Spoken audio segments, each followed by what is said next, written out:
Welcome to our channel. Today we how to set up IFTTT Pro for internal alert automations. Quick tutorial step by step. To begin, log into your IFTTT account at IFTTT.com. Once logged in, you'll be directed to the IFTTT dashboard. Click on the Create button to start a new automation. Select IFTTT to create your trigger. Choose the service that will initiate your alert. Search for the specific app or service you want to use. Once found, click on it to see the available triggers. Select the trigger that best fits your needs. Next, you'll configure the trigger settings as required. After setting up the trigger, click on that to set the action. Choose the service where you want to send the alert. Search for the desired app or notification service. Select the action that aligns with your alert requirements.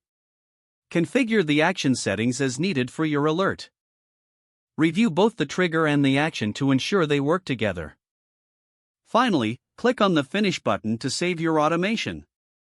You can now view your newly created automation in your dashboard. Test the automation to confirm it's working correctly. Adjust any settings as needed until you're satisfied. If the page does not load, refresh the browser or try again in a private or incognito window.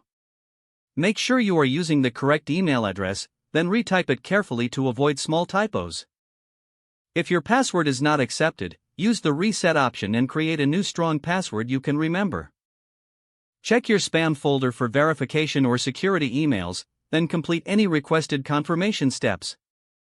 Enable two-factor authentication if available to improve account security and reduce unauthorized access risk. After signing in, review your profile details so your contact information and settings are accurate and current.